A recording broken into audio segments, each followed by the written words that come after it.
She accidentally sent a message calling her boss hot and arrogant, and his reaction left her speechless. Before we begin the story, leave a comment telling us what city you're watching from. And at the end, don't forget to rate this story from 0 to 10. Enjoy the story. Natalie Ross was known for talking too much.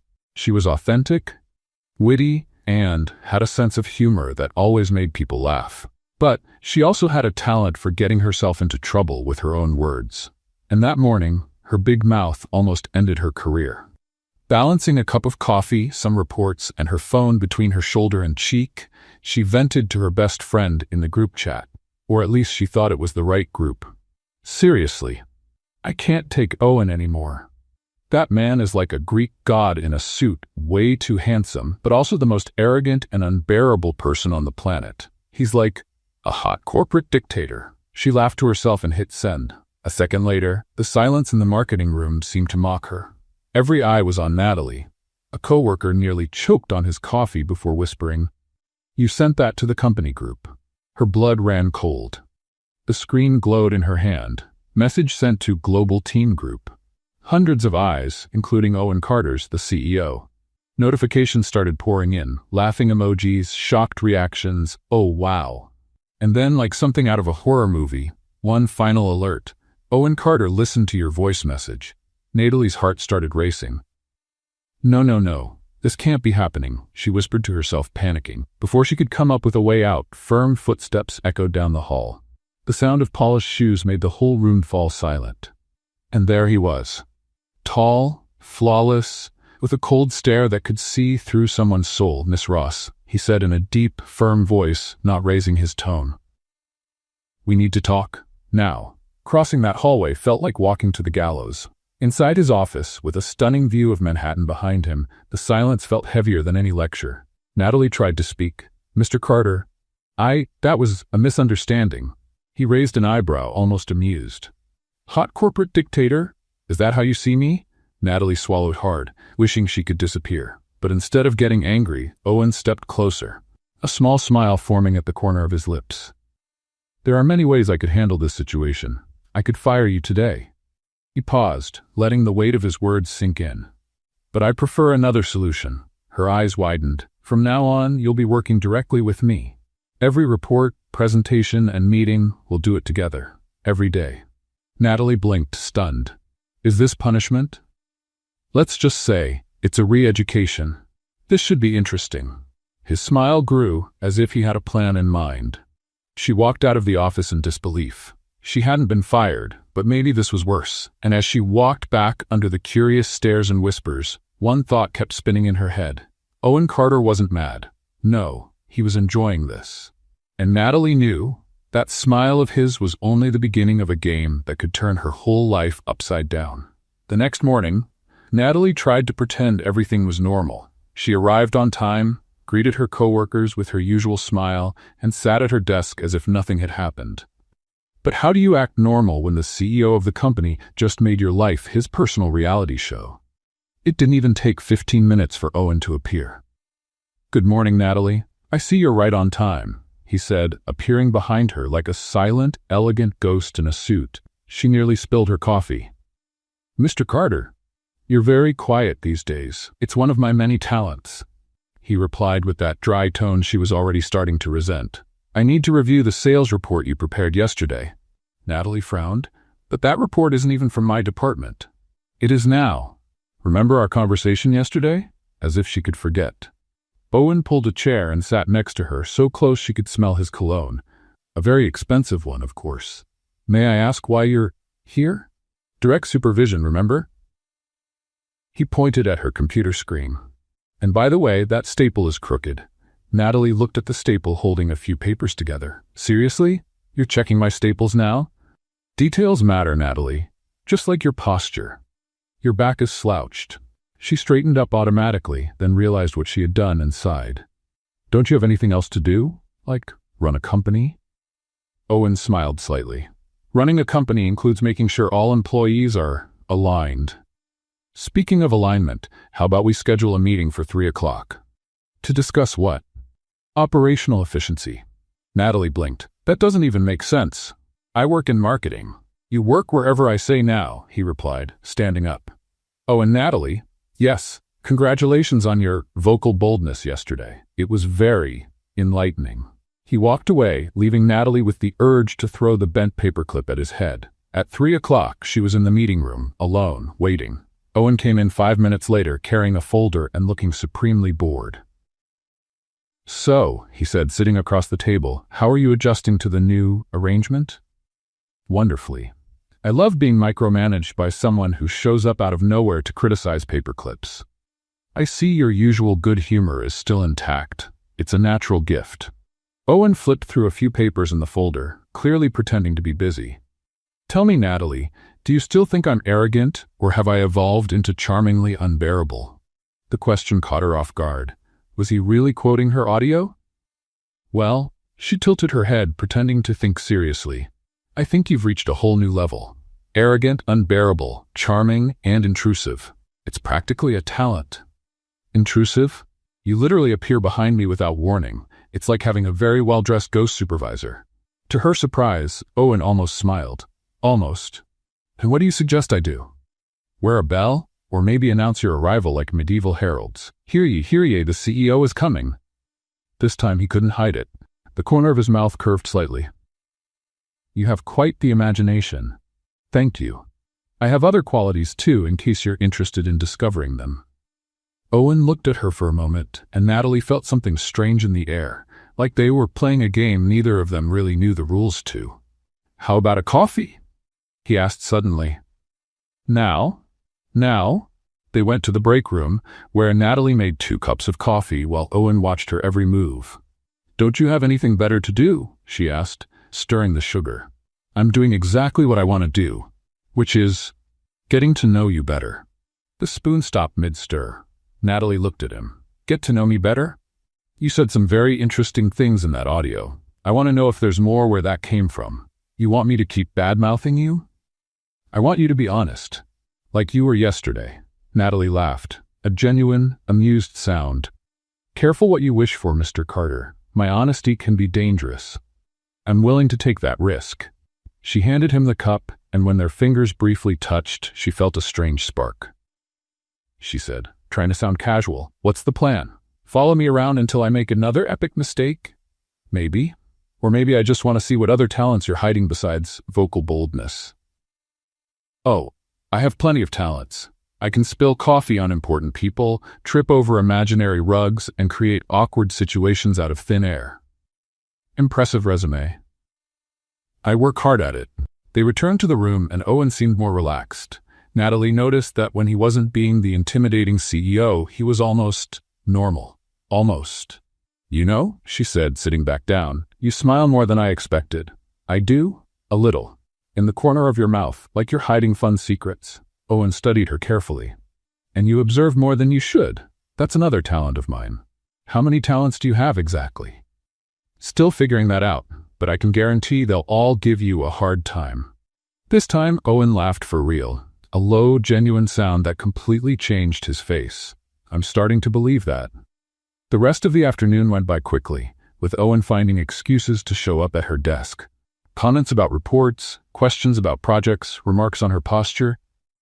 Natalie responded to every jab with humor, and gradually realized it was turning into some kind of verbal duel. A duel she was strangely enjoying. At the end of the day, as she was packing up, Owen showed up once again. Natalie. Let me guess, my purse is messy? Actually, I need you to join me on a business trip. Tomorrow morning. She stopped arranging her papers.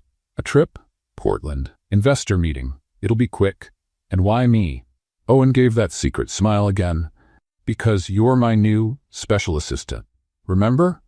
Natalie looked at him, trying to figure out what he was really up to. But one thing she knew for sure. That trip would be anything but ordinary.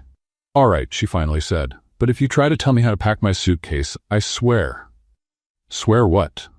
I'm still thinking about it, but it'll be creative. Owen chuckled softly and walked away, leaving Natalie with the feeling she had just agreed to a lot more than a simple business trip. The meeting in Portland went better than Natalie expected. The investors seemed impressed with Owen's presentation, and she managed not to spill coffee on anyone important, which she counted as a personal victory. But when they got to the airport at 5 in the afternoon, ready to fly back to New York, reality hit them like a bucket of cold water. Canceled? Natalie stared at the flight board in disbelief. What do you mean, canceled? Storm, ma'am. The airline employee explained with a tired smile. All flights to the East Coast have been suspended until tomorrow morning. Owen ran a hand through his hair, messing up his usually perfect look for the first time. And hotels? Well, the woman made a face. It's peak season, and with all these canceled flights, it might be hard to find one. 2 hours later, they stood at the reception desk of the only hotel in all of Portland with a vacancy.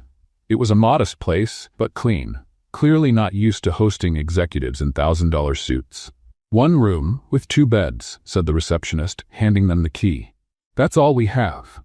Natalie and Owen looked at each other. The situation was awkward enough without having to share a room. No way to get separate rooms? Owen asked. Sir, you're lucky to get this one. With the storm, half the city is without power.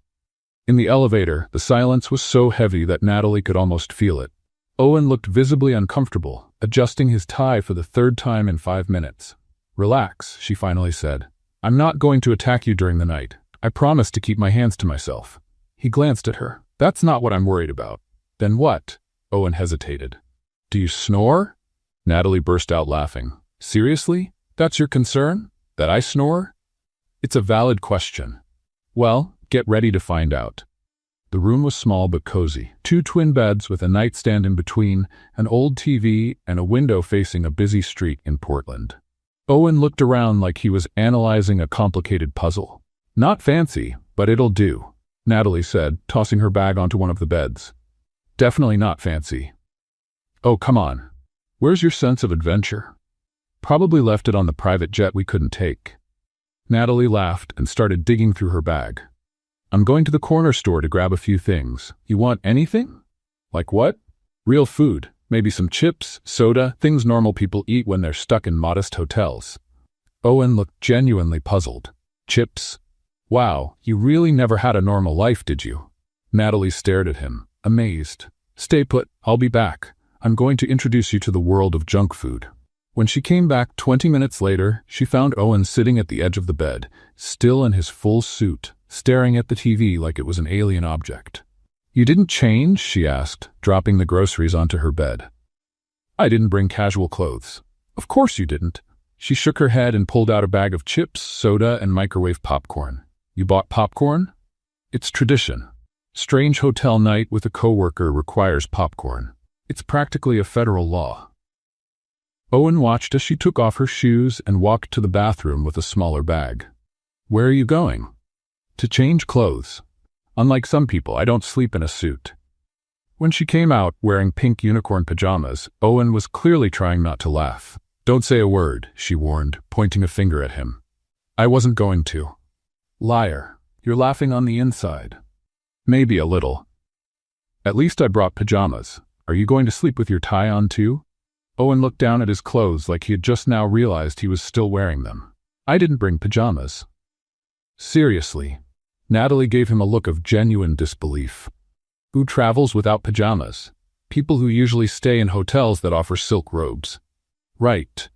At least take off the jacket and tie. You look like you're heading into a meeting with the president.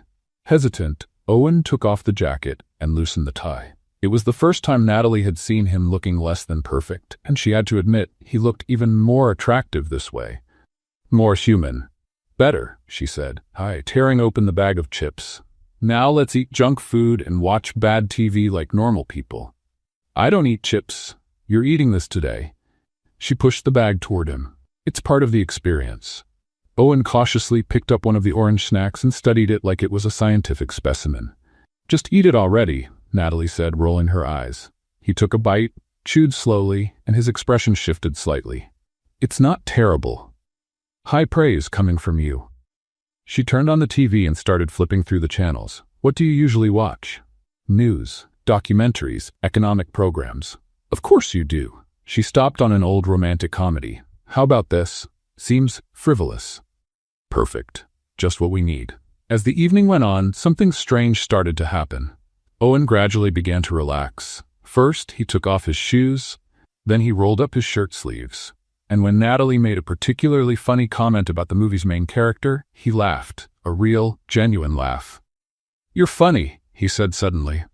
"Thanks. I think that's the first genuinely nice thing you've ever said to me."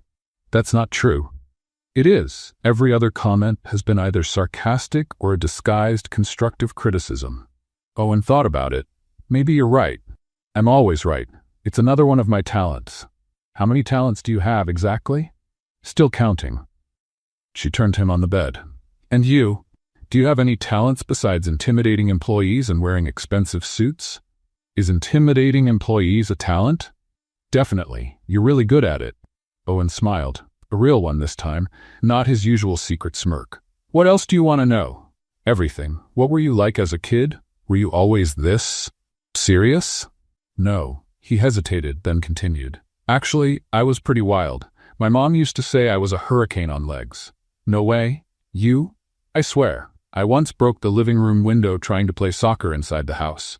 "What happened?" "My mom made me pay for the repairs with my allowance. It took 6 months." Natalie laughed, picturing a young and mischievous Owen. "And when did you become this serious, intimidating man?" His expression changed slightly. "When my father died, I was 16, and suddenly I had to grow up really fast." The tone of the conversation shifted, became more intimate. Natalie felt something stir in her chest, a tenderness she hadn't expected. "I'm sorry. It was a long time ago. But it still hurts." Owen looked at her, surprised by her understanding. "Sometimes." They sat in silence for a moment, watching the movie without really paying attention. "And you?" he finally asked. "Have you always been this spontaneous?" "My mom says I was born talking and never stopped."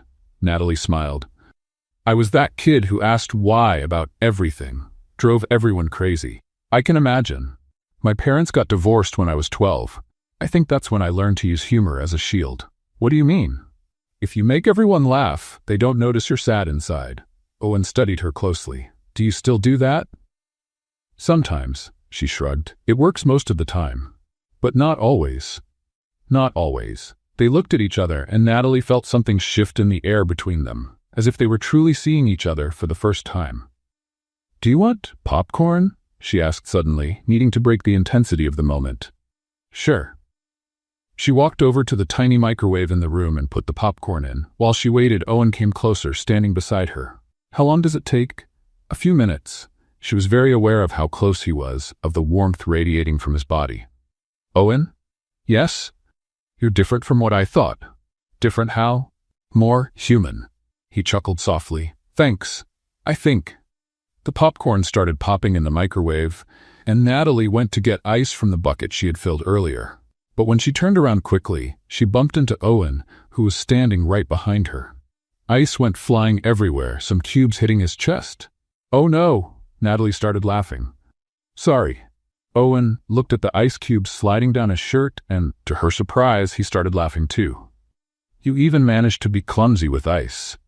"It's a special talent." She picked up a cube from the floor, and on impulse, threw it at him. Owen's eyes widened as the ice hit his shoulder.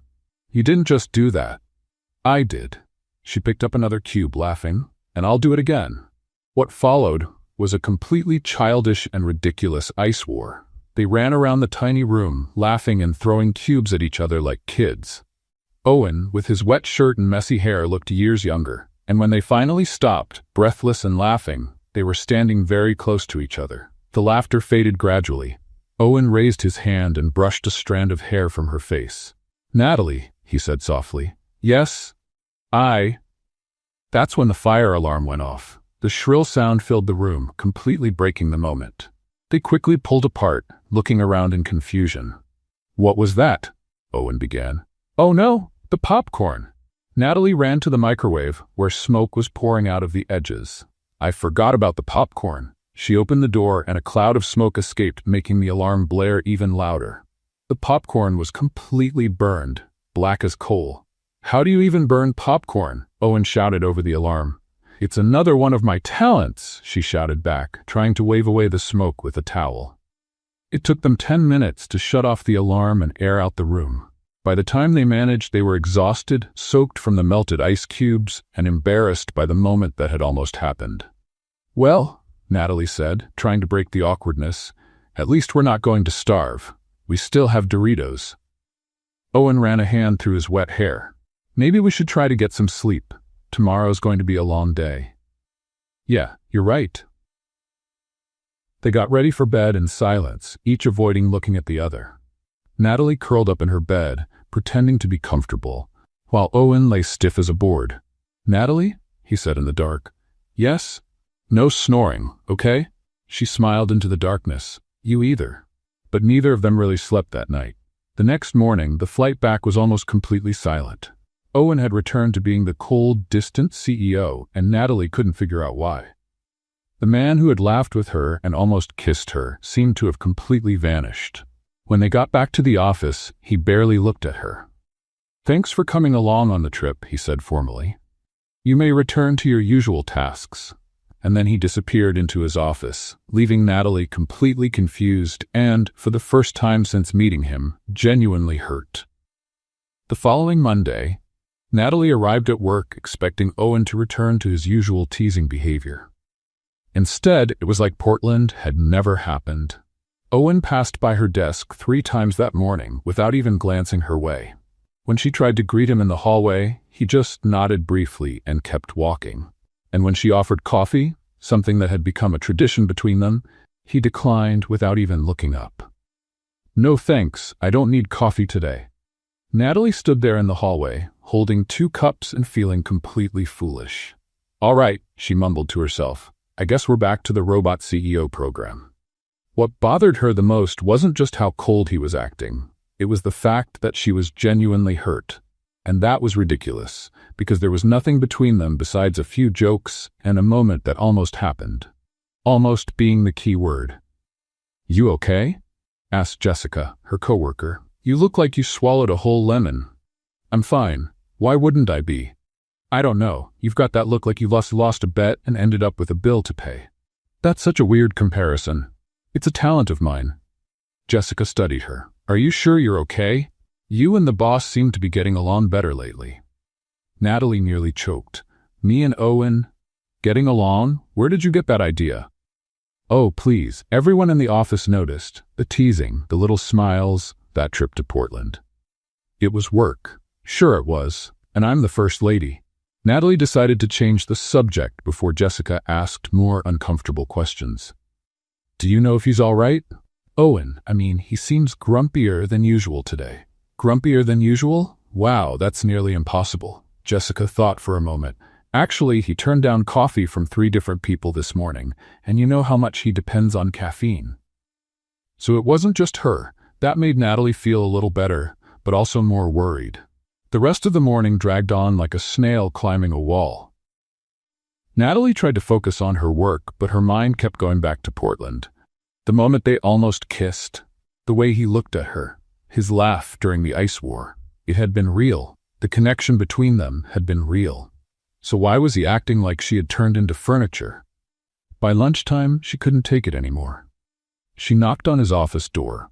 "Come in," said the familiar voice, cold as refrigerator ice. Owen was behind his desk, typing. He didn't even look up when she entered. "Do you need something, Miss Ross?" Miss Ross. They were back to formal mode. "Actually, yes. I need to understand what's going on."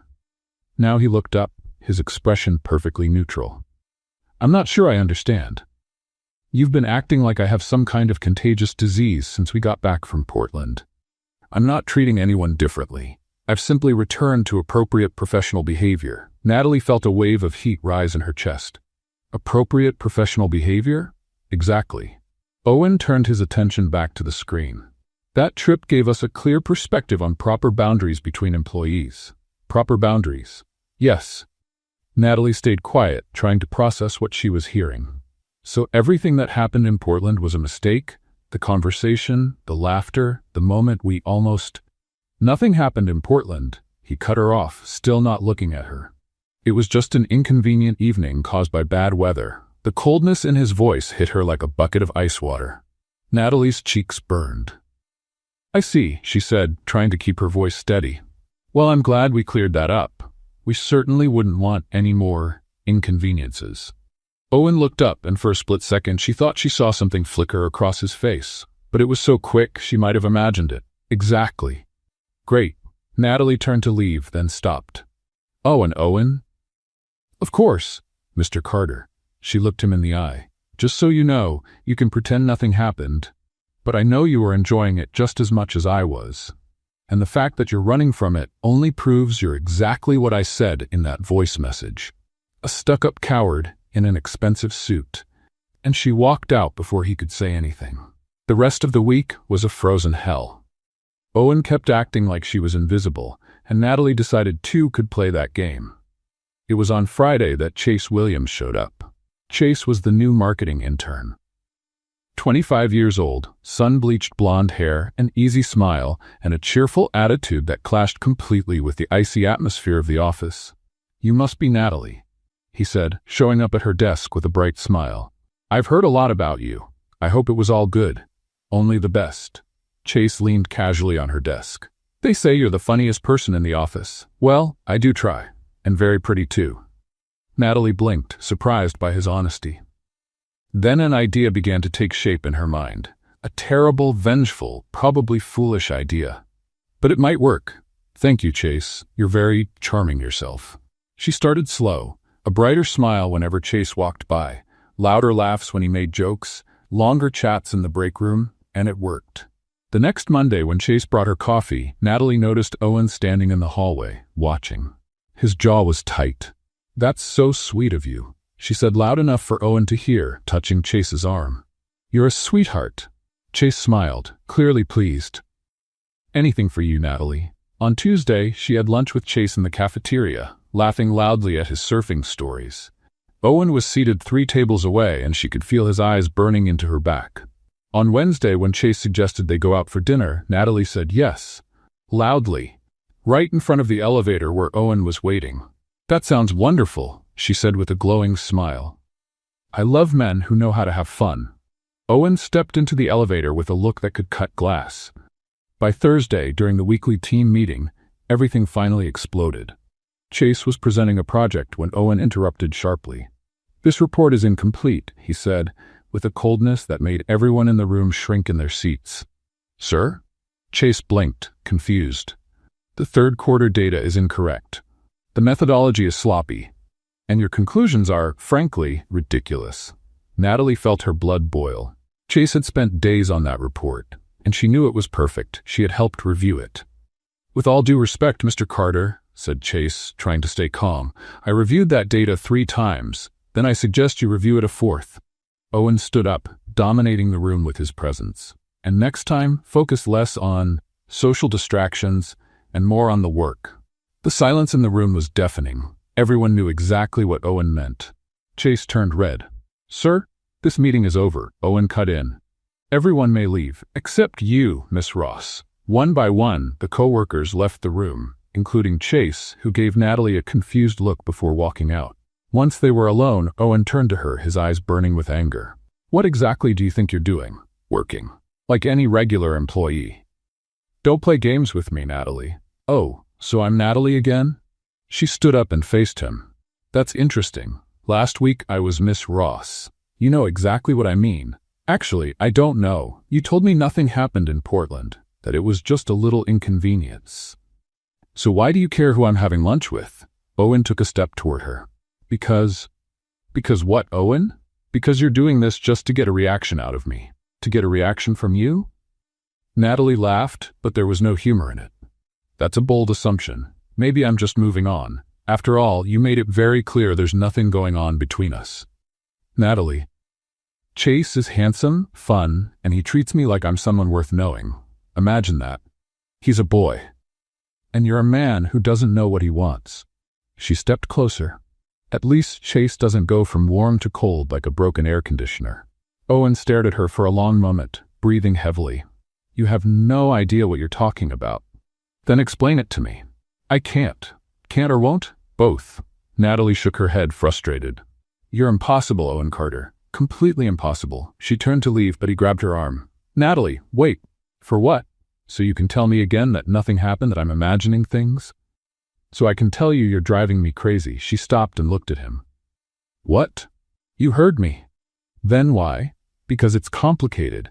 Because you work for me. Because I'm no good at relationships. Because you're a coward. His eyes lit up. Careful, Natalie. Or what? You're gonna fire me? Go ahead. At least I won't have to keep playing this childish game of yours. That's when Owen completely lost control. In one swift move, he pulled her close, pressing her against him, and kissed her. It wasn't a soft or hesitant kiss. It was filled with anger, frustration, and held-back desire. Natalie was shocked for a second, then melted into him, returning the kiss with the same intensity. Weeks of tension, teasing, and silent longing exploded in that moment. When they finally pulled apart, both were out of breath. "Don't flirt with anyone," he whispered against her lips, "except me." And then, like a spell had been broken, they realized where they were, in the meeting room, with the door wide open. Anyone could have seen them. "Owen. Natalie. Come to my place tonight," he said, his voice low.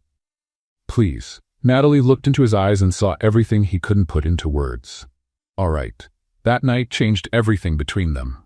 Owen showed a side of himself she had never seen, vulnerable, passionate, real.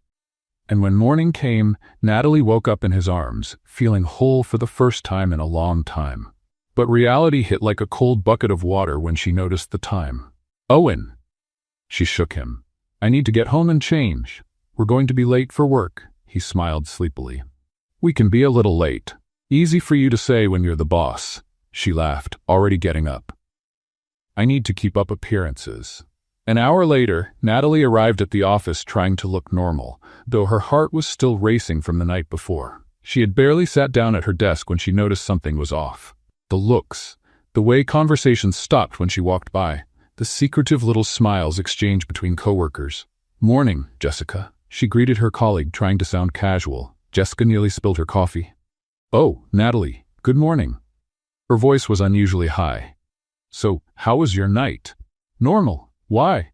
"No reason. Absolutely no reason." Jessica laughed nervously. "You look well rested." Before Natalie could ask what was going on, Tyler from accounting passed by her desk, humming softly. "Someone had an interesting night." Natalie frowned. "What are you all talking about?" That's when Sarah from HR appeared, holding her phone with a look that was somewhere between amused and concerned. "Natalie, you need to see this." What she saw made her want to hide under her desk. It was a photo of her and Owen in the meeting room, kissing passionately. The quality wasn't great, obviously taken in a rush, but you could clearly tell it was them. "Where did you get this?" Natalie asked, her face getting hot. "Someone posted it in the office WhatsApp group," Sarah explained. "It's already made the rounds." "Made the rounds? Everyone's seen it." Natalie looked around the office and realized, yes, everyone really was looking at her. Some with curiosity, others with disapproval, and a few with something that looked like envy. "Great," she muttered. "Just perfect." "On the bright side," said Jessica, trying to lighten the mood, "you and the boss make a very attractive couple." "Jessica, what? It's true. You've got that opposites attract thing going on. You're all spontaneous and he's all methodical." "Controlling might be a better word," Natalie muttered. "That too." The rest of the morning was an emotional roller coaster. Some coworkers came to say hello, others made sarcastic remarks about unconventional promotion methods, and some simply ignored her. The worst part was when she walked past Amanda's desk from administration and clearly heard, "I always knew she was up to something. No one's that funny without an agenda." Natalie stopped and turned around. "Sorry, Amanda, did you say something?" Amanda turned red. No, I was just spreading gossip about my personal life. How mature of you." "Natalie, I didn't mean." "Don't worry, I understand perfectly." Natalie smiled, but there was no warmth in it. "Just one question. Are you upset because I'm dating Owen or because he never looked at you twice?" Amanda turned even redder and quickly went back to her work. "Wow," Jessica murmured, having seen everything. "That was harsh. It was deserved." By noon, Natalie was emotionally drained.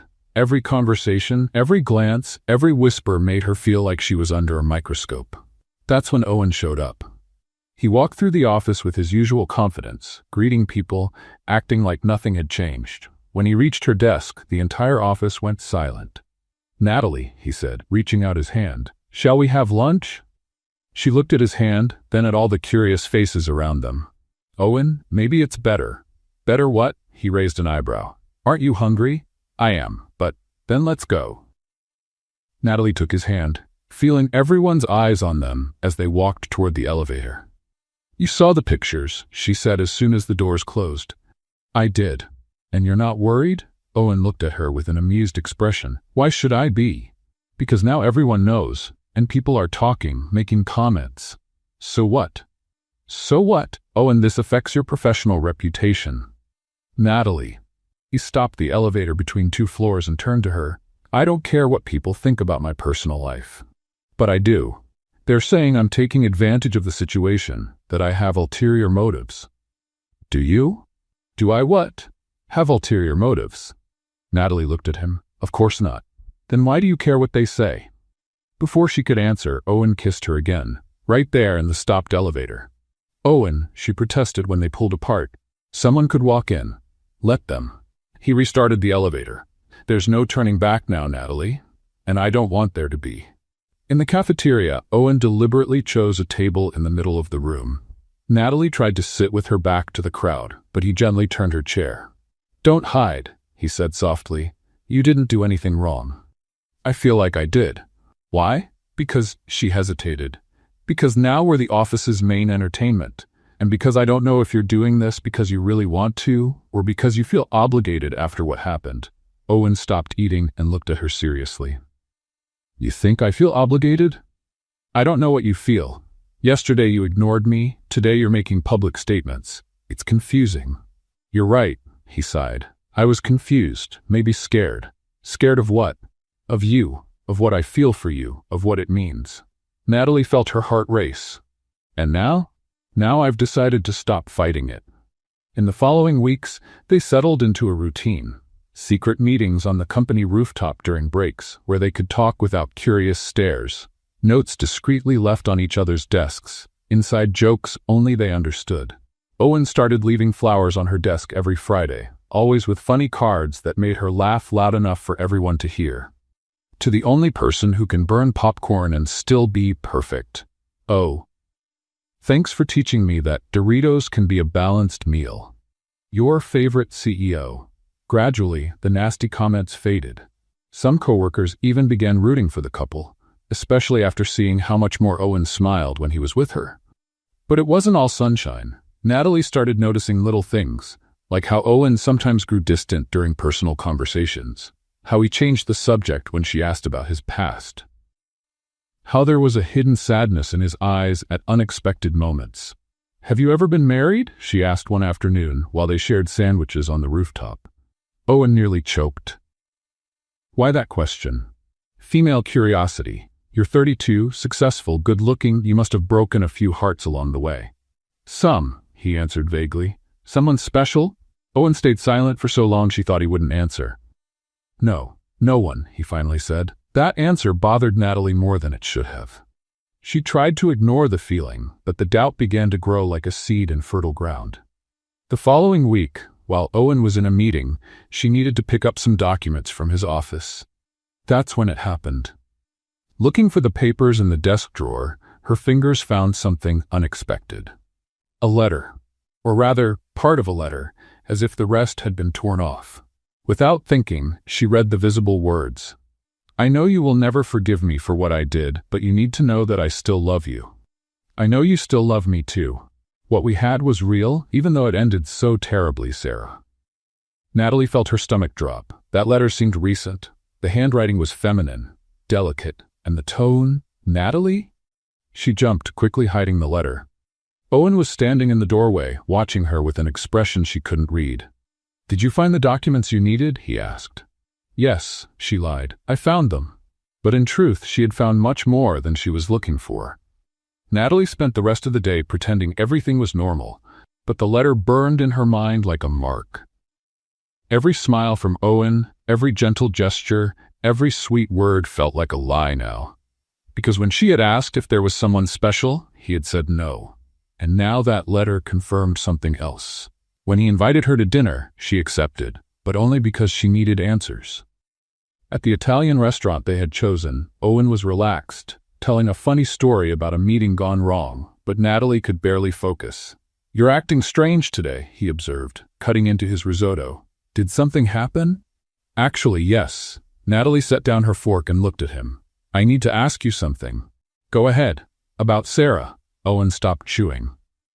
The change in his expression was instant, as if a wall had gone up between them.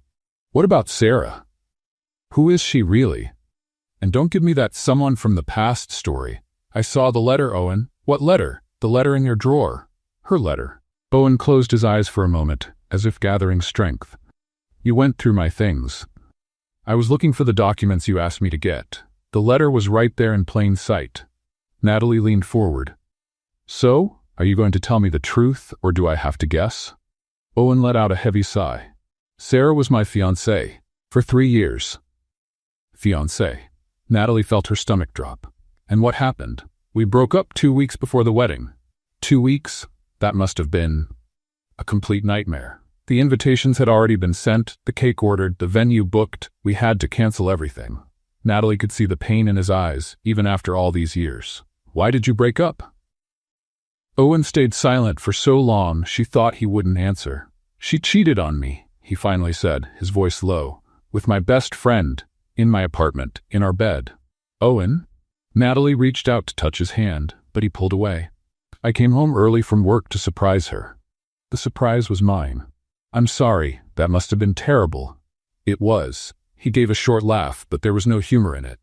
3 years of a relationship, 1 year engaged, and she threw it all away for one night with my best friend. And the letter, the one I found? She writes to me from time to time, asking for forgiveness, saying it was a mistake, that she wants a second chance. Natalie felt something cold settle in her chest. And do you consider giving her that second chance? Owen looked at her as if she had said something absurd. Of course not. I've never trusted anyone again since then. But you trust me. Owen hesitated. It's complicated. Complicated how? Natalie, what happened between us was unexpected, intense, but I can't. Can't what? I can't allow myself to feel anything real again. I can't trust anyone anymore. The words came out like a confession forced from him, not after what happened. Natalie felt like she'd been punched in the stomach. So what am I to you? A convenient distraction? That's not it. Then what is it? Because it feels exactly like that. Owen ran his hand through his hair, clearly struggling with himself. You are important to me. More important than you should be. But not important enough for you to truly trust. Natalie, you don't understand? I understand perfectly. She stood up from the table. You're afraid. And I understand fear, Owen, but I can't accept being treated like I'm disposable. Where are you going? Home. I need to think. Natalie, wait. But she was already walking out of the restaurant. The fight that followed in the days after was epic. Owen tried to talk to her at the office, but Natalie kept him at arm's length with sharp comments and fake smiles. You're being childish, he said during a meeting when she deliberately ignored him. And you're being way too realistic, she shot back. Maybe that's why we were such a good match. Their coworkers watched the exchanges like a tennis match, with tension growing each day. It was on Friday that Owen finally snapped. I need to talk to you. Now. He showed up at her desk like a storm. I'm busy. I wasn't asking. In his office with the door shut, they finally faced each other. This has to stop, Owen said. What, my work? Because I've done everything perfectly. This coldness, these sarcastic remarks. We're in the middle of a workplace, Natalie. I thought you liked professionalism. Not when it's being used as a weapon. I learned from the best. Owen stared at her for a long moment. Is this what you want? For me to say I love you? The question caught her off guard. I want you to stop acting like having feelings is some kind of terminal illness. What if it is? His voice was filled with pain. What if every time I start to feel something, I remember her in my bed with him? What if I just can't trust anyone anymore? Natalie felt her heart breaking, for him and for herself. Then you need time to work that out, and I need space to decide if I can wait for you to grow up. Natalie, 1 month, she said. Let's go 1 month without talking, without seeing each other outside of what's necessary for work. After that, either you decide you really want to try, or we end this for good. Owen was silent. 1 month, he finally agreed. The next month was one of the hardest of Natalie's life. Owen stuck to the agreement completely. He was professional at work, But there were no more notes, no more flowers, no more quiet meetings. She spent her nights watching 90s romantic comedies with her friends Kelly and Emma, drowning her feelings in pizza and ice cream. "Are you sure you're doing the right thing?" Kelly asked one night as they watched You've Got Mail for the third time. "I'm not sure about anything," Natalie admitted, "but I can't be with someone who sees me as a risk to manage." "Men are complicated," Emma sighed, "especially the ones who've been hurt before." "Everyone's been hurt in some way," Natalie said. "That's no excuse not to try again." At the office, it felt like living through a Cold War. Owen walked past her desk without looking at her. She only spoke to him about work matters, and everyone could feel the tension in the air.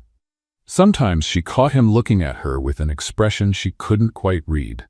Other times, when she thought no one was watching, she'd let herself look at him and miss the man she met in Portland. But she was determined not to be the first to break. It was during the third week that she started feeling strange. First came the morning sickness, then dizziness when she stood up too fast, and constant sleepiness, even after 10 hours of rest. "Are you okay?" Jessica asked. "You look kind of pale." "Probably just stress," Natalie answered, though a terrible suspicion had begun to grow in her mind. In the fourth week, when she nearly fainted in the office bathroom, she knew she couldn't ignore the signs any longer. On the way home, she stopped by the pharmacy and bought 3 different pregnancy tests. Just to be sure. At her apartment, hands trembling, she took the first test. 2 lines. Second test. 2 lines. Third test. 2 lines. Natalie sat on the bathroom floor, staring at the 3 positive tests, and one word echoed in her mind. Pregnant. She was pregnant with Owen Carter's child. The man who was afraid of real feelings. The man who saw her as a risk. The man who had spent the last month avoiding her. And now they'd be connected forever, whether they liked it or not. Natalie spent the whole night awake, staring at the ceiling, switching between wanting to laugh and wanting to cry. Pregnant. She was pregnant with the most emotionally unavailable CEO in Manhattan. Perfect, she muttered into her pillow. Just perfect. As if my life wasn't complicated enough. She imagined the conversation. "Hi, Owen? Remember me? That employee you've been avoiding for a month? Well, I've got some interesting news." The next morning, she arrived at the office with a kind of determination she didn't know she had. She had spent hours rehearsing what she would say, but every time she saw Owen from afar, the words slipped right out of her mind. "You look like you've seen a ghost," Jessica said, and then argued with it. "Thanks for the free psychological evaluation, always available when needed." Jessica studied her. "Seriously, what's going on? You've been acting strange for days." "I'm fine. Fine for you would mean cracking jokes about the bad coffee or making up funny nicknames for clients. You've been way too quiet." Natalie tried to smile. "Maybe I'm evolving, becoming a more thoughtful person." Heaven forbid. You being thoughtful is a scary concept. By 5 o'clock, Natalie knew she couldn't delay it any longer. She waited until Owen left for the parking lot, took a deep breath, and followed him. He was standing by his car, talking on the phone when she walked up. As soon as he saw her, he quickly ended the call. "Natalie." His voice was cautious. "Is something wrong? You could say that, yes?" Owen looked at her closely, noticing for the first time how tired she seemed. "Are you okay? You look pregnant?" The words came out before she could stop them. The silence that followed was deafening. Owen stood so still she wondered if he had stopped breathing. "What did you say?" "You heard me just fine." Natalie crossed her arms, trying to look braver than she felt. "Congratulations, Owen. You're going to be a father." Owen didn't move, as if he were processing something in a foreign language. "Are you sure?" 3 different tests. All positive. "Unless I bought defective ones on sale, yes, I'm sure." "When did you?" "I found out last night." Natalie let out a humorless laugh. "Funny how life has its own weird sense of humor, doesn't it? We go a whole month without speaking, and now we're connected forever." Owen finally moved, stepping closer to her. "Natalie, look, I'm not telling you this because I want anything from you. You made it clear you don't want anything serious, but I thought you had the right to know. Stop. I can handle this on my own. I have a good job, a decent apartment." "Natalie, stop talking." She closed her mouth, surprised by the firmness in his voice. Owen stepped closer, standing right in front of her. Then, to her complete surprise, he reached out and gently touched her stomach. "There's a baby in there," he said, in awe. "Yeah, that's more or less how it works." "Our baby." "Technically, yes." Owen looked up at her and Natalie saw something she didn't expect, genuine joy. "Then let's do this together," she blinked. "Excuse me? You and me. Let's do this together." "Owen, you don't understand. 5 minutes ago you couldn't even look at me. Now you're saying we'll do this together?" "I know it sounds confusing. It sounds crazy. Maybe it is." He smiled, a real smile she hadn't seen in weeks.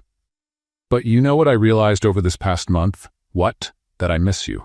Every day, every hour." His voice softened. "I miss your jokes, your smile, the way you make me laugh even when I'm mad." Natalie felt her heart racing. "Owen, I love you, Natalie." The words came out like a confession. "Am I scared? Of course. Am I terrified? Absolutely. But I love you more than I'm afraid." "You're only saying this because of the baby." "No, I'm saying it because it's true." He took her hands in his. "The baby just gave me the courage to admit what I already knew." Natalie felt tears stinging her eyes. "How do I know you won't run again when things get scary?" "Because now I have 2 reasons to stay." He touched her stomach again. "You and our child. Daughter," she corrected automatically. "How do you know?" "Woman's intuition. She's going to be a stubborn little girl just like her mom." Owen laughed. "God help us." In the weeks that followed, it was like Owen had turned into a completely different person. He showed up at her desk with special teas for morning sickness. He obsessively researched pregnancy and shared random facts. "Did you know the baby already has fingerprints?" he said during lunch. "Owen, it's only been 8 weeks. And the heart is already beating." "You read the entire book last night, didn't you?" "Maybe." They rescheduled the doctor's appointment together, and Natalie couldn't deny she was touched by his dedication. Owen took notes during the doctor's explanations, asked technical questions, and seemed genuinely fascinated by the entire process. "First ultrasound today," said Dr. Williams, a kind woman in her 50s. "Let's take a look at our little one." Natalie lay down on the exam table, nervous. Owen held her hand and gave it a gentle squeeze. "It's okay," he whispered. "We're about to see our baby." The doctor applied the cold gel to Natalie's belly and moved the probe. The screen filled with blurry black and white shapes. "Let me find it here," the doctor murmured, moving the equipment. "Ah, here it is." A tiny shape appeared on the screen, pulsing rhythmically. "The heart," the doctor explained, "beating perfectly." Owen squeezed Natalie's hand tighter, eyes locked on the screen. "It's amazing," he whispered. "And very active," the doctor added, continuing the exam. "Let me get a better look." Suddenly she stopped, frowning. "What is it?" Natalie asked, instantly alarmed. "Is something wrong?" No, nothing wrong." The doctor smiled. "Actually, we have a surprise here." "What kind of surprise?" Owen leaned forward. "Look right here," the doctor pointed at the screen. "One baby, and here, a second baby." The room went completely silent. "A second?" Natalie began. "Twins," the doctor confirmed with a big smile. "Congratulations, you're having twins." Natalie felt the world spin around her. "Twins?" she repeated as if the word were in another language. "As in, 2 babies? At the same time?" "Exactly." "Oh my goodness." Natalie covered her face with her free hand. 2 babies, 2 kids, 2 college tuitions, 2 weddings someday. Owen, on the other hand, started laughing. Not a little chuckle, a real, joyful laugh that filled the room. "Owen!" Natalie looked at him like he'd lost his mind. "Why are you laughing? This is a disaster." "It's not a disaster," he said, still laughing and kissing her hand. "It's perfect. Perfect. 2 babies are perfect. Have you lost your mind? Maybe." He smiled at her with so much love that Natalie felt her heart melt. "But think about it. Now we have twice the reason to make this work. Or twice the chances for everything to go wrong. Where's your faith, future mom?" Natalie looked at the screen where 2 tiny hearts were beating side by side and felt a mix of total terror and overwhelming love. "2 babies," she murmured again. "Natalie Ross, what have you gotten yourself into?" Owen kissed her forehead. "The greatest adventure of our lives." 3 weeks after the twin discovery, Natalie stood in the middle of Owen's apartment holding a box with a look of total panic. "I can't do this," she announced. "I just can't." Owen, who was putting together a crib with instructions in 3 different languages, looked up. "Do what? Live with me or build baby furniture?" "Both. Especially the living together part." He squeezed the toothpaste from the middle. Who does that? Normal people?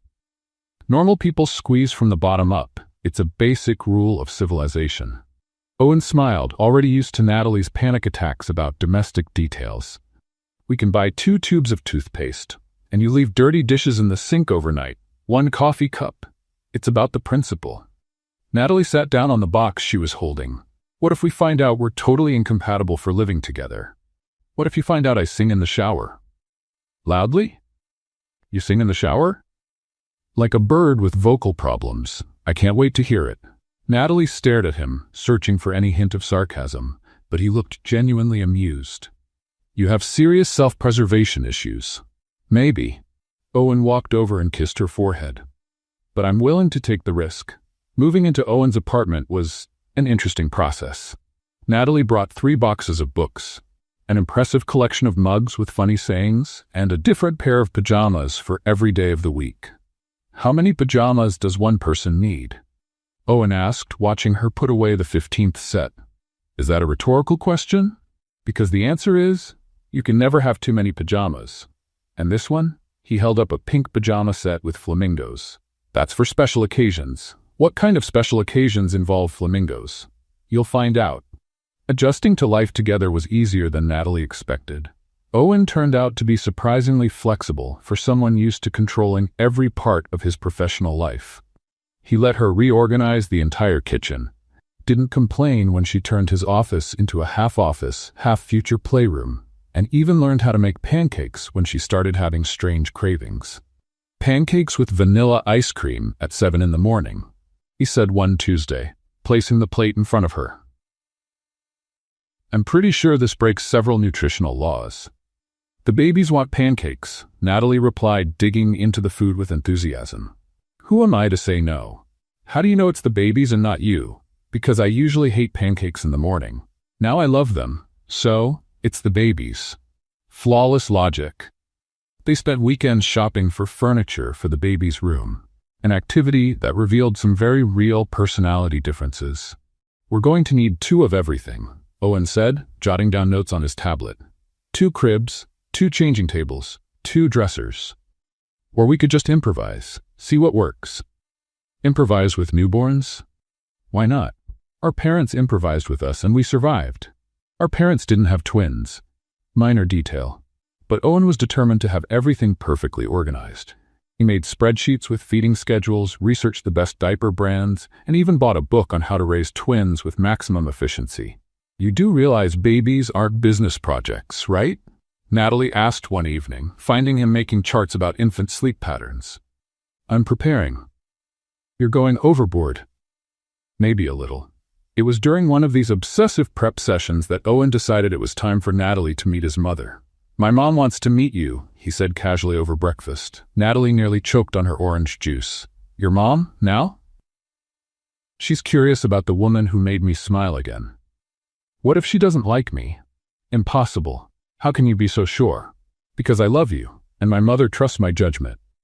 Your judgment in relationships isn't exactly flawless, considering their history. Owen winced. Touché. Lunch with Eleanor Carter turned out to be surprisingly pleasant. She was an elegant woman in her 60s, with Owen's same sharp eyes and a quick wit. So you're the famous Natalie, she said, studying her with interest. Owen talks so much about you, I started to wonder if you were imaginary. Sometimes I wonder that too, Natalie replied, earning a warm laugh. I like her, Eleanor declared to Owen, as if Natalie wasn't sitting right there. She has personality, and she's not intimidated by you. Thank you. It was a compliment, dear. My son can be intense. I'm starting to see that. Over lunch, Eleanor shared some embarrassing childhood stories about Owen, much to his horror and Natalie's delight. He used to organize his toys by color and size, Eleanor revealed, at 4 years old. That explains a lot, Natalie murmured. And when he found out he was going to have twin siblings, Eleanor continued, ignoring her son's warning glance, he made a schedule for how to help care for them. Wait, Natalie perked up. Owen was going to have twin siblings? We were, Eleanor corrected gently, her smile fading slightly. But I lost the babies in the 6th month. The silence that followed was heavy. Natalie looked at Owen, suddenly understanding why he'd been so emotional about their twin news. "I'm so sorry," she said softly. "It was a long time ago," Eleanor replied. "But maybe it explains why Owen's so excited about these babies. It feels like a second chance." After lunch, in the car, Natalie held Owen's hand. "Why didn't you tell me about your siblings?" "Because it hurts to think about it." He squeezed her hand. "But when I found out we were having twins, it felt like, I don't know, like it was meant to be." "Meant to be? You believe in destiny now?" "I'm starting to believe in a lot of things I never used to." Everything felt perfect. Natalie was adjusting well to the pregnancy, Owen was being the ideal partner, and they were building something real together. That's when the bomb dropped. Natalie was at the apartment, sorting through baby clothes Eleanor had bought, when Owen's laptop beeped with a new email. Without thinking much, she checked to see if it was something urgent. What she saw made her stop breathing. The email was from Jonathan Hayes at TechCorp Industries, and the subject line read, "Final merger proposal, personnel matters." Against her better judgment, she opened it. "Owen, as discussed, the merger between Apex and TechCorp is practically finalized. Only a few image issues remain. Our PR team suggests it would be wise to remove Miss Ross from the company before the official announcement. The personal relationship between you two, while understandable, may be seen as a conflict of interest by the shareholders. We've prepared a generous compensation package that would ensure a discreet and amicable departure. Awaiting your response. Jonathan." Natalie read the email 3 times, feeling her world fall apart. Owen knew. He knew they wanted her out of the company, and he hadn't said a word. When Owen came home that evening, he found Natalie sitting in the living room, the laptop open on the table in front of her. "Natalie?" He could tell right away something was wrong. "What happened? Were you going to tell me?" she asked, her voice dangerously calm. Owen followed her gaze to the laptop screen and went pale. "Natalie, I can explain." "Can I?" She stood up, hands trembling. "Because I'd love to hear how you explain planning to remove me from the company behind my back." "That's not how it is." "No?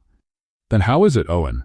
How do you explain negotiating my exit like I'm some problem that needs solving?" Owen closed his eyes, defeated. "It's complicated." "No, Owen." Natalie shook her head, eyes burning with tears. "What's complicated is finding out the man you love is willing to sacrifice you for a business deal." "Natalie, let me explain," Owen began, but she was already walking toward the bedroom. "Explain what, exactly?" Natalie started throwing her clothes into a suitcase with sharp, angry movements. "How you decided I was disposable, or how you planned to tell me I was being let go?" "That's not what's happening." "No?" She turned to face him, holding a pair of socks like they were weapons. "Then please, explain it to me. Because from what I read, you're negotiating a quiet and friendly departure for me." Owen ran a hand through his hair, clearly struggling to find the right words. "The merger is important for the company, for all the employees." "Oh, I see. So you're sacrificing me for the greater good." "It's not a sacrifice, it's complicated." "Stop using that word." Natalie snapped the suitcase shut. "Everything is complicated with you, Owen. Relationships are complicated. Feelings are complicated. Now work is complicated. You know what's not complicated? Honesty. I was trying to protect you." Natalie laughed, but there was no humor in it. "Protect me? From what? From having choices? From knowing the truth about my own life? From stress. You're pregnant with twins, Natalie. You shouldn't have to worry about company politics." "Oh, so now I'm too fragile to handle reality?" She grabbed the suitcase and walked to the door. "Perfect. Just perfect." "Where are you going?" "To my apartment. Remember that place? That little one I lived in before I made the mistake of trusting you?" "Natalie, don't be dramatic." She stopped at the door and slowly turned around. "Dramatic? You just called me dramatic?" Owen instantly realized he'd said the wrong thing. "I didn't mean." "No, you said exactly what you meant." Natalie shook her head. "You know, Owen, I thought you'd changed, that you'd learned to trust, to open up. But you're still the same man I met on that first day. Controlling, condescending, and emotionally unavailable." "That's not true." "Isn't it? Then why am I finding out about my own future through an email that wasn't even meant for me?" Owen stayed silent, and Natalie nodded as if he had confirmed her worst fears. "That's what I thought." Back in her small apartment, Natalie sat on the living room floor and finally allowed the tears to come. Not just from anger, but from deep disappointment. She had believed Owen had changed, that they were building something real together. But some people never really change. Her phone rang over and over. Owen calling. She ignored it. It rang again. She ignored it again. On the 10th call, she simply turned the phone off. "It's okay," she said to her belly, where the twins were growing quietly. "We'll do this on our own. It's not the first time a single mom raised kids without help." But even as she said it, her heart felt like it was breaking. In the days that followed, Natalie made a decision. If Owen wanted her out of the company, fine, she'd leave, but on her own terms. She reactivated her old humor blog, Confessions of an Almost Adult, which she had abandoned years ago. She started writing about pregnancy, relationships, and life in general, using the self-deprecating humor that had always been her trademark. "I just found out I'm expecting twins. My first thought was, great, now I have to buy 2 of everything, including 2 college funds. My second thought was realizing I'll never go to the bathroom alone again for the next 18 years.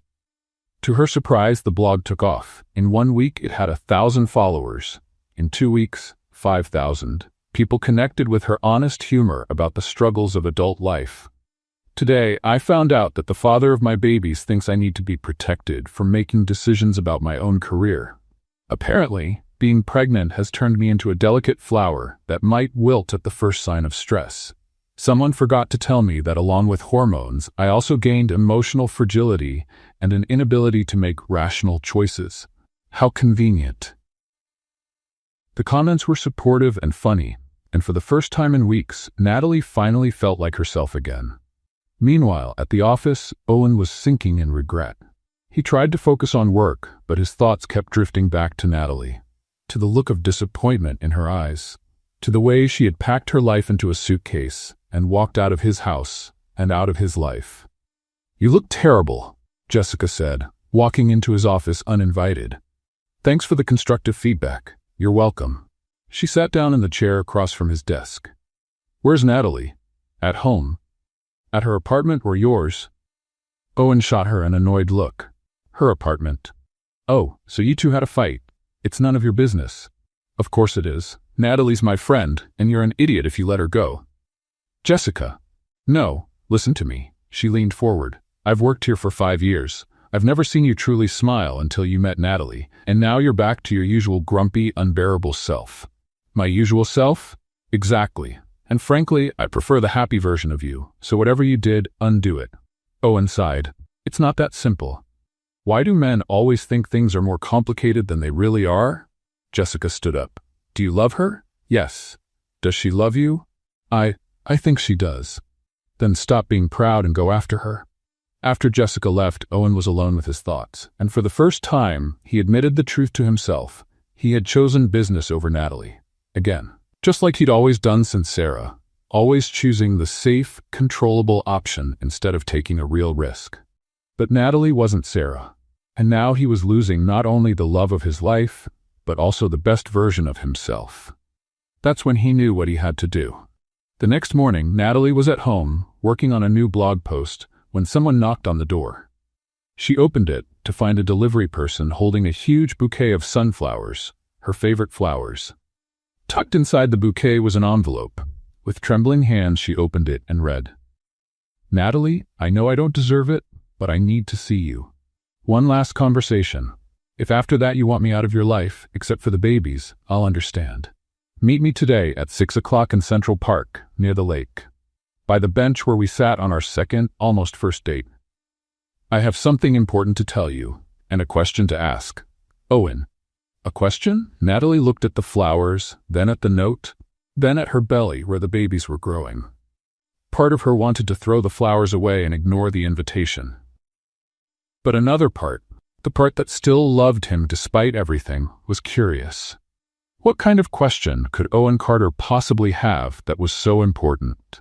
At 5:45, she found herself walking toward Central Park, wearing a simple light green dress and comfortable sneakers, wondering if she was making the biggest mistake of her life, or maybe, just maybe, giving them one last chance. Natalie arrived at Central Park 5 minutes late, mostly because she had to stop 3 times to tie her shoes. Being pregnant with twins was making simple tasks surprisingly complicated. As she neared the lake, She saw Owen sitting on the bench he had mentioned. But it wasn't the corporate Owen she knew.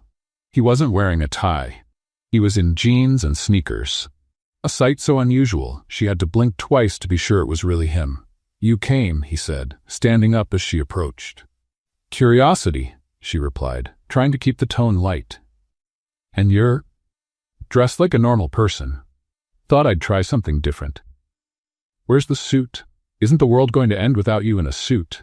Owen gave a nervous smile. "Turns out the world is more resilient than I thought." Natalie sat on the bench, leaving a cautious space between them. "So, what's this question that couldn't be asked over the phone?" Owen sat beside her, but not too close. His hands were slightly shaking, and she realized he was more nervous than she'd ever seen him. "First, I need to say a few things." "I'm listening." Owen took a deep breath, like he was preparing for a speech he had practiced 1,000 times. "You were right about everything. About me being controlling, condescending, and emotionally unavailable. About me choosing work over you. About not trusting you enough to make your own decisions." Natalie blinked, surprised by the raw honesty. "Okay, I didn't expect you to admit that so easily." "I've been doing a lot of thinking, and I realized I was doing with you the same thing I've done in every relationship in my life. Keeping distance, managing variables, protecting myself from getting hurt again. And I realized I was losing the best thing that ever happened to me because of fear." Tears started to form in his eyes, and Natalie felt her heart beat faster. "Owen, please let me finish." He turned to face her fully. "Before you, I was just existing. I went to work, came home, slept, repeated. There was no joy, no laughter, no surprise, no real life. And now? Now I want it all. I want to wake up every day curious about what funny thing you're going to say. I want to see you burn popcorn and make a mess in the kitchen. I want to argue over toothpaste and hear you sing in the shower like a bird with vocal problems." Despite herself, Natalie smiled. "Go on. I want to be there when our children are born. I want to see their first steps, hear their first words, and watch them probably inherit your gift for creating impossible situations." "They're going to be perfectly normal," Natalie objected. "With you as their mother? Impossible." Owen smiled, tears in his eyes now. "And I can't wait to see what kind of chaos they'll bring to our lives." "Owen, why are you telling me all this?" "Because you taught me how to live, Natalie. Truly live. And now I want to live everything with you." That's when he slipped off the bench and knelt down on the grass. "Oh my God," Natalie whispered. "What are you doing?" "Something I should have done a long time ago." Owen pulled a small blue velvet box from his pocket and opened it. Inside were 3 rings, 2 tiny ones clearly made for babies, and a larger one with a simple but elegant diamond. "Natalie Ross," he said, voice thick with emotion, "will you marry me? And will you let me be the fully dedicated, probably overprotective father of our children?" Natalie looked at the rings, then at Owen on one knee in the grass, then at a few people who had stopped to watch. "You brought rings for the babies?" she asked, laughing and crying at the same time. "I thought they should be part of the proposal too." "They're tiny.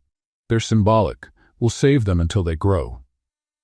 "This is the most ridiculous and sweetest thing anyone has ever done for me." "So is that a yes?" Natalie looked at him, this impossible, frustrating, wonderful man, and felt her heart overflow. "Yes," she said, laughing and crying all at once. "Yes, it's a yes." Owen slipped the ring onto her finger with trembling hands, then stood up and kissed her as people around them clapped. "Are we really doing this?" she asked when they pulled apart. "Apparently." Owen smiled, wiping tears from her cheeks. "Any regrets? Ask me in 50 years. I'll ask every year, just to be sure." "Good. That way I can change my mind if you go back to wearing a tie every day." "Never again. Liar. Maybe just on Mondays." The next few months passed like a joyful whirlwind. They planned a simple wedding in Eleanor's backyard with just family and close friends. Owen insisted on hiring a wedding planner, but Natalie was determined to keep it personal and relaxed. "No ice swans or chocolate fountains," she said firmly during a meeting with the planner. "But that would be so elegant," the woman protested. "Elegant isn't our style. Our style is chaotic, but full of love." Owen laughed. "She's right. We want something that feels like us." "And what are you two?" "Two people who fell in love because one of them burned popcorn and the other found it charming." A week before the wedding, 7 months pregnant, Natalie was at the bakery doing the final cake tasting. Owen was beside her, taking notes on flavors like it was a crucial business decision. "The chocolate and strawberry one is perfect," Natalie said, attacking the third sample. "You said that about the vanilla, too." "I can change my mind. Bride's prerogative. And the lemon. Too sour for ouch." "What is it?" "Nothing, just ouch." Natalie bent over, holding her belly. "Natalie?" "Owen," she said, looking at him with a mix of panic and excitement. "I think my wedding dress is going to have to be a hospital gown." "Why?" "Because our babies decided they want to meet the wedding cake in person." Owen's eyes widened. Now.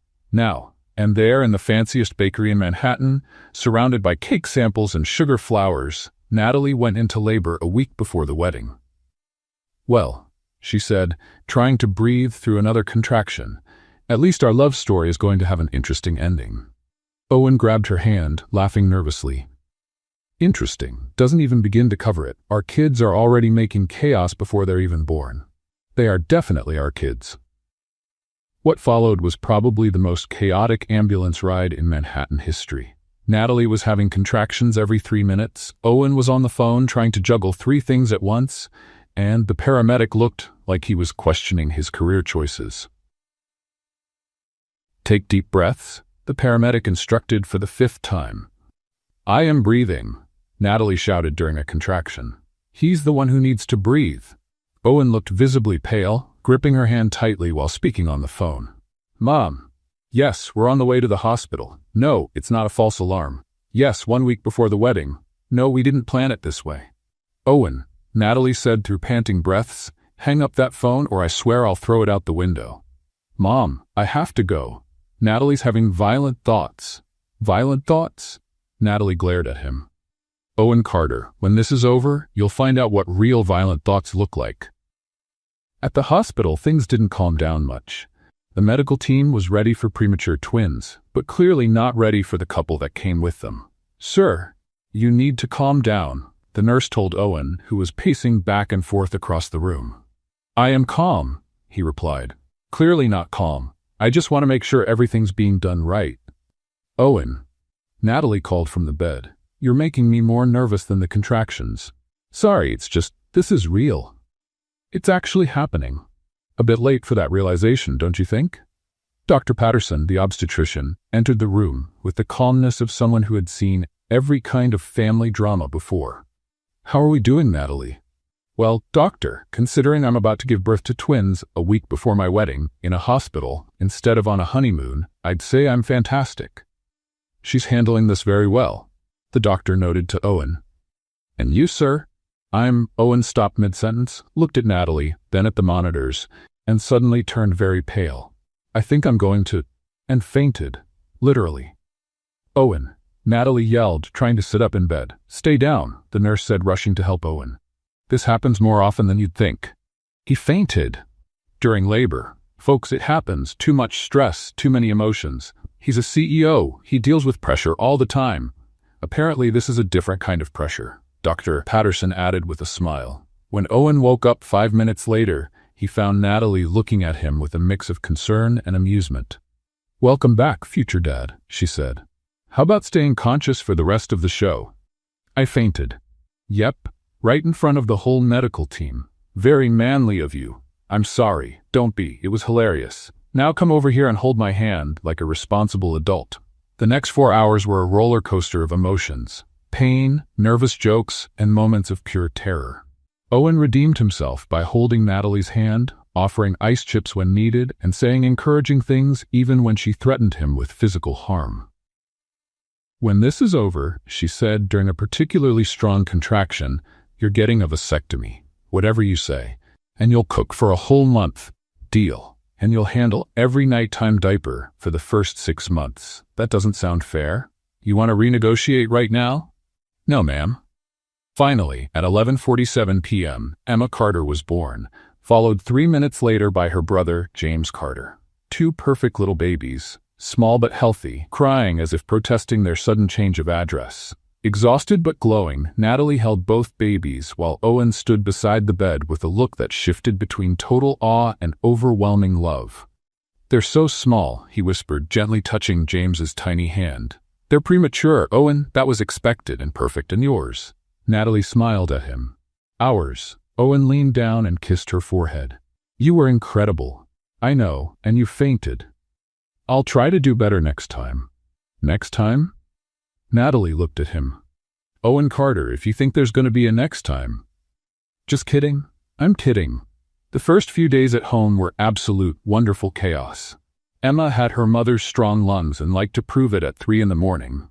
James was quieter, but had a special talent for pooping right as his diaper was being changed. How can two such small people make so much work? Owen asked one morning, holding Emma while Natalie nursed James. It's one of nature's mysteries, like how they know exactly when we've just fallen asleep so they can start crying, and how they always manage to make sure they never sleep at the same time. It's military strategy. They're testing us. Eleanor visited every day, bringing food and offering to hold the babies while Natalie took a shower or Owen tried to answer urgent emails. They're beautiful, she said, rocking Emma. And Emma definitely has her mother's personality. How can you tell? She complains a lot and wants constant attention. Hey, Natalie protested. It was a compliment, dear. After 2 weeks at home, once they finally found something that resembled a routine, Natalie noticed something important. Owen, she said one night while they took turns rocking James back to sleep. We still haven't gotten married. Owen stopped rocking the baby. That's true. With all the craziness, I completely forgot. Well, I didn't, and I still want to marry you. Even after seeing me pass out during labor, especially after that, it proved you're human. Owen smiled. So should we reschedule everything?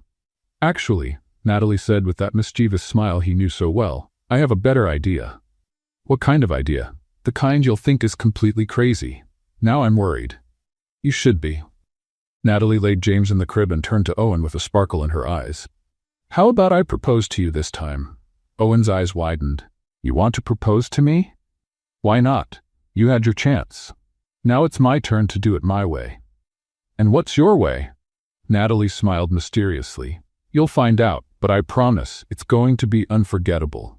Owen looked at her, this amazing woman who had turned his life upside down in the best possible way, and smiled. I can't wait to see what you're planning. You should be excited, because it's going to be epic. 2 weeks later, Owen was starting to suspect that Natalie was up to something. She had that secret smile that usually came before moments of creative chaos, and she was spending suspicious amounts of time on the phone with Eleanor and Jessica. What are you planning? He asked one morning while changing James's diaper. Nothing much, Natalie replied innocently, nursing Emma. Just organizing a little surprise. Your surprises make me nervous. They should, she smiled, but you're gonna like this one, I think. You think? Well, you'll either love it or have a panic attack. Knowing you, probably both.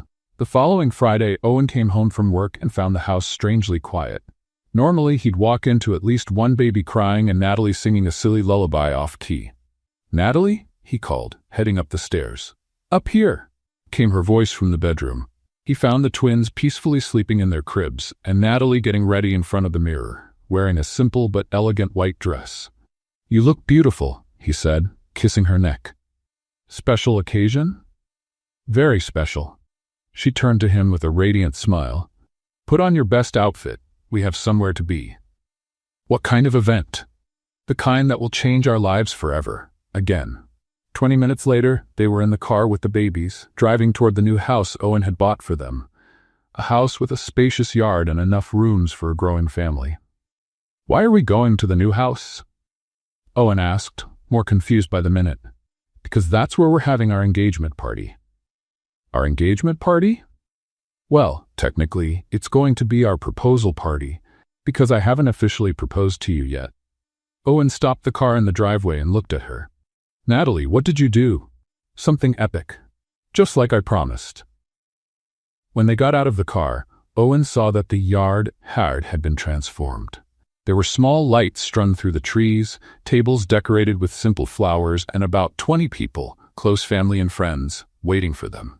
Natalie, he started, but she was already pulling Emma out of her car seat. No speeches yet, she said. First, let's greet our guests. Eleanor was the first to come over, with tears in her eyes and a huge smile. "My son," she said, hugging Owen, "get ready for something unforgettable." "Mom, you knew about this?" "Knew, sweetheart. I helped plan it. Your fiancée is a woman of initiative." Jessica showed up beside them, holding James. "Owen, you look like you've seen a ghost." "I have no idea what's going on." "What's going on is that Natalie decided you two waited long enough to get officially married, so she organized everything." "Everything what?" "You'll see," Jessica said with a mysterious smile. For the next hour, Owen greeted friends and family, everyone clearly in on some plan he knew nothing about. There were co-workers, including Chase, who apparently had forgiven Owen for the public embarrassment, Natalie's college friends, and even Dr. Rev Patterson, the obstetrician. "Doctor, why are you here?" Owen asked, confused. "Your fiancé invited me, said I was part of your story. Technically, you helped us bring our children into the world. It only seemed right to have you here when we officially get married." Owen turned to find Natalie behind him, holding a hand-painted wooden sign. "Natalie, what?" "Shh." She raised a finger to her lips. "It's my turn to talk." To his surprise, she stepped up onto a chair in the middle of the garden, holding the sign against her chest. "Everyone," she called out, "can I have your attention?" The conversation stopped, and all eyes turned to her. "Thank you. So you might be wondering why you're here on a Friday night in the backyard of our new house, watching a woman who gave birth to twins 2 weeks ago climb onto a chair." Laughter echoed through the garden. "The answer is simple. Owen proposed to me a few months ago, and I said yes. But then our babies decided to arrive during the wedding cake tasting, and we ended up postponing everything." "Why is she telling our whole life story?" Owen whispered to Eleanor. "Because that's how she does things. Now hush and listen." "But I realized something important," Natalie continued. "Owen already had his chance to propose. He gave me a beautiful proposal in the park, with a ring and everything, very romantic and traditional." She turned the sign around, revealing big, colorful painted letters. "Owen Carter, will you marry me before the babies say mommy before daddy?" The garden burst into laughter and applause. Owen stood there, looking at the sign, then at Natalie, then at all the smiling faces around him. "Well," Jessica called out, "are you going to answer or keep her waiting?" Owen started laughing. Not a quiet chuckle, but a full, genuine laugh that filled the garden. "Natalie Ross," he said loud enough for everyone to hear, "you are the craziest, most unpredictable, and most wonderful woman I've ever met." "So is that a yes or a no?" "It's an absolute yes." He climbed up on the chair next to her and kissed her as everyone clapped and cheered. "Now you're officially engaged," Jessica announced. "Again." "And to make it official," said Eleanor, appearing with Emma and James in her arms, "the ring bearers would like to do the honors." What followed was probably the most chaotic ring exchange in history. Emma started crying just as Eleanor tried to tie the little pillow with the rings to her hand. James spit up on Owen's ring.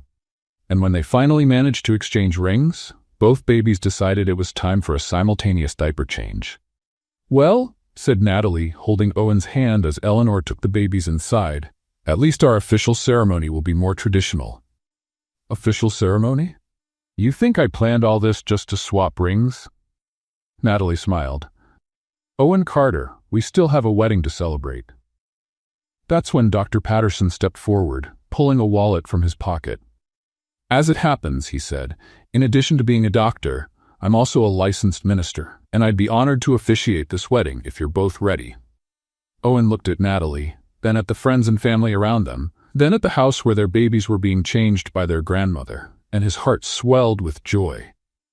"Natalie Ross," he said, taking both her hands, "will you marry me right now? Here, in this crazy garden, surrounded by people who love us, and 2 babies who will probably cry through the whole thing?" "Owen Carter," she replied, tears in her eyes, "I couldn't imagine a more perfect way."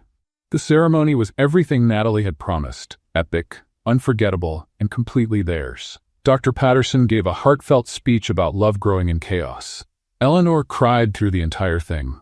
Jessica was the impromptu maid of honor, and Chase, surprisingly, was the stand-in best man. And yes, both Emma and James cried through the vows. "For that reason," Dr. Patterson said, raising his voice over the baby's wails, "I now pronounce you husband and wife, "Owen, you may kiss your bride." The kiss was met with cheers, joyful shouts, and the unmistakable sound of twins protesting all the excitement. "Welcome to married life," Eleanor said, handing the babies back to them, with built-in soundtrack included. During the party that followed, with music, homemade food brought by the guests, and lots of laughter, Owen and Natalie managed to steal a few moments alone on the porch. "So," he said, gently rocking Emma while Natalie nursed James, "we're really married now. Officially, legally, and with witnesses.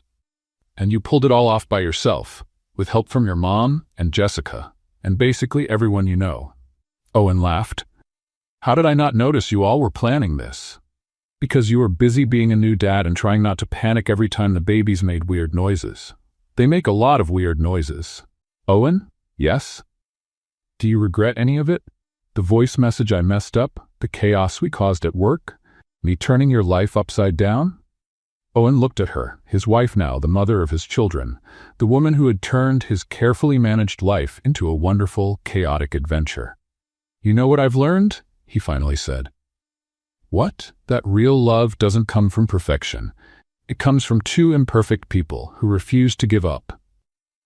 Natalie smiled, that bright smile that had captured his heart from day one. "Well," she said, "then we're on the right track, because we are definitely not perfect. Perfectly imperfect. And our kids will be too. I can't wait to see what kind of chaos they bring." Natalie laughed, looking out at the yard full of people they loved, at the house that would be their home, at the babies in their arms. "Well, Mr. Carter," she said, "get ready. Because with our family, the adventure is just beginning." And there, on the porch of their new home, surrounded by the sounds of laughter, music, and crying babies, Owen Carter realized he had found exactly what he never knew he was looking for. An imperfect, messy, absolutely perfect life. All because one day, a voice message was sent to the wrong group. And sometimes, the best mistakes are the ones that change everything for the better. What did you think of Natalie and Owen's story? Let us know in the comments. Rate this story from 0 to 10. What score would you give it? Subscribe to the channel and click the bell so you won't miss any of our stories. And don't forget to check out more heartwarming tales right here on the final screen.